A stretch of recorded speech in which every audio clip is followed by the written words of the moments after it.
नौकरानी ने खोली आंखें। आज की कहानी। सोनम एक पढ़ी लिखी लड़की है। एक बड़ी कंपनी में नौकरी करती है। जॉब के दौरान ही उसे प्यार भी हो जाता है मानव से। मानव उसी के ऑफिस में काम करता है। दोनों को पहली ही कुछ मुलाकातों में प्यार हो जाता है और लगभग 1 साल की डेटिंग के बाद ही दोनों शादी करने का फैसला भी ले लेते हैं। दोनों के परिवार को इस शादी से कोई परेशानी नहीं थी। दोनों अच्छा कमाते और अच्छी नौकरी करते हैं और एक ही शहर में भी हैं। सोनम और मानव की शादी हो जाती है। दोनों बड़े शहर के अच्छे फ्लैट में अपनी ज़िंदगी की शुरुआत करते हैं। काम करने के लिए उन्होंने एक नौकरानी रखी, लता। लता करीब 38 साल की थी। सोनम ने उसे काम पर रखते हुए ही अच्छी तरह से सारे रूल्स बता दिए थे। साथ ही उसे यह भी कहा कि अगर वो यहाँ रहना भी चाहे तो रह सकती है, लेकिन लता ने बोला कि नहीं, उसका घर पास में ही है, वो वहीं रहेगी और सुबह जल्दी आ जाया करेगी। लता घर का सारा काम अच्छे से करती, अच्छी तरह से खाना बनाती और साफ सफाई भी करती। उसके काम में कोई भी शिकायत नहीं थी।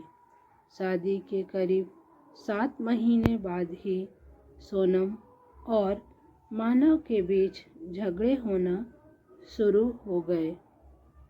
हर छोटी छोटी बात पर झगड़ा होने लगा। पहले तो झगड़ा छोटा हुआ करता था, जो थोड़ी सी बात से शुरू होकर खत्म हो जाया करता था, लेकिन फिर कभी कभी इन दोनों में कई दिनों तक बात नहीं होती। ऑफिस की बातें भी उनके झगड़े का एक प्रमुख कारण रहती थी। उन दोनों को लगने लगा कि उन्होंने एक दूसरे से शादी करके गलती कर दी। ऑफिस की एक मीटिंग दौरान दोनों ही बॉस के साथ उसमें मानव ने सोनम की बात के बाद अपनी बात रखी, जो कि बॉस को ज़्यादा पसंद आई। इस बात से सोनम को बहुत गुस्सा आया और वो बात हमेशा की तरह इस बार भी उनके घर तक पहुंची। सोनम ने इस बात को लेकर मानव को बहुत कुछ सुनाया और साथ ही उसने नौकरी छोड़ने और तलाक की बात भी की। लता उनकी सारी बातें, सारा झगड़ा हमेशा सुना करती थी। बस वो अपने काम में लगी रहती। जब खाना बन जाता तो वो दोनों को खाना खाने को कहती। ज़्यादातर वे लोग अलग अलग बैठकर ही खाना खाते थे। सोनम अगले दिन ऑफिस नहीं गई। दोपहर तक अपने कमरे के अंदर ही रही। लता ने मैडम का दरवाज़ा भी नहीं खटखटाया। उसे अच्छी तरह पता था कि वो कुछ भी नहीं चाहती। दोपहर के बाद सोनम अपने कमरे का दरवाज़ा खोलकर बाहर आई। लता किचन साफ करके अपने घर जा रही थी। उसके हाथ में उसका एक छोटा सा झोला था। सोनम बाहर आते ही लता को चाय के लिए कहती है। लता चाय बनाने लग जाती है। सोनम का मूड ठीक नहीं है। सोनम किचन में लता के पास जाती है। लता उसे खाना के पूछती है। सोनम बोलती है, नहीं, अभी नहीं, सिर्फ चाय दो। सोनम लता को पूछती है, तुमने खाना खाया? लता कहती है, नहीं मैडम, मैंने खाना ले लिया है, मैं घर जाकर खाऊंगी। लता थोड़ी देर रुककर फिर कहती है, मैडम, एक ही खाना ले जाती हूँ, सिर्फ मेरा बांध कर ज़्यादा नहीं ले जाती, आप देख सकती हैं। इतना कहकर लता अपना झोला खोलकर दिखाने लगती है। सोनम कहती है, अरे कोई ज़रूरत नहीं है, ठीक है। लता फिर मैडम को चाय देती है।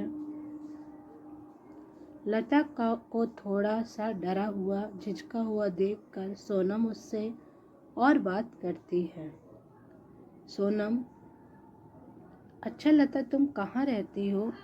मैडम, यही थोड़ी दूरी पर ही मेरा घर है। सोनम कहती है, तुम्हारे पति क्या करते हैं? तो लता कहती है, वो कुछ नहीं करते मैडम, वो अभी कुछ कर नहीं सकते।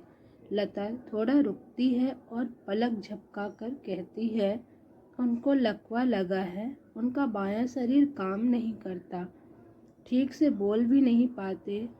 सोनम बोलती है, अरे तुमने कभी बताया नहीं, फिर घर, दवाई, यह सब तुम ही संभालती हो? लता कहती है, हाँ मैडम, 2 बच्चों की पढ़ाई छोटे स्कूल में है, लेकिन मैं चाहती हूँ कि वो पढ़ाई करें।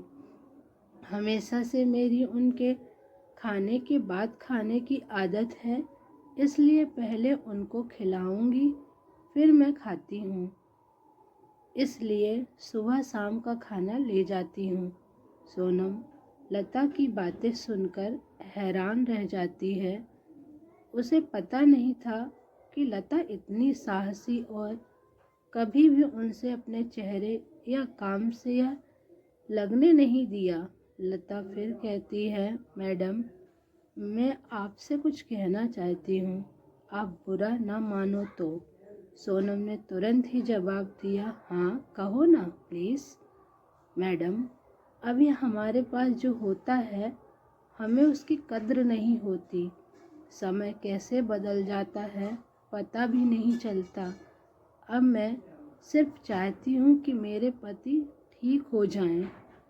मुझे इस तरह मेहनत से कोई परेशानी नहीं है, लेकिन अभी मेरा सिर्फ एक ही इच्छा है कि बस वो ठीक हो जाएं, मुझसे फिर से वैसे ही बात करें, वैसे ही अपने पैरों पर ठीक से चल सकें, बच्चों को गले लगा सकें, बाकी कुछ भी नहीं चाहिए।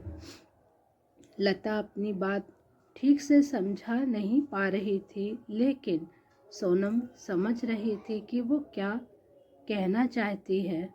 उसकी बातों को सुनकर सोनम को रोना आ गया। उसने लता का हाथ पकड़ा और कहा कि कभी भी तुम्हें लगे कि कुछ ज़रूरत है तो बेझिझक मुझसे बोलना। लता ने हाँ में सर हिलाया। कभी कभी जो बड़े बड़े लोग हमें नहीं सिखा सकते, वो ज़िंदगी सिखा देती है। सोनम की आंखों पर लगा पर्दा जैसे ही हट गया, उसे समझ आया कि उसके पास भगवान का दिया बहुत कुछ है। पल भर में ही जैसे उसकी सारी नाराज़गी, गुस्सा ना जाने कहाँ चला गया। जिस पति का वो मुंह भी नहीं देखना चाहती थी, अब उसके आने का इंतज़ार करने लगी। शाम जैसे तैसे आई। दरवाजे पर जैसा ही बेल बजी, वो दौड़ कर गई और दरवाज़ा खोला। सामने मानव को देखकर रोते हुए उसके गले लग गई और सॉरी बोला। मानव को कुछ समझ नहीं आया, लेकिन उसने भी सोनम को सॉरी बोला। दोस्तों, यदि आपको मेरा यह वीडियो अच्छा लगा हो तो मेरे चैनल को लाइक और सब्सक्राइब कीजिएगा। धन्यवाद।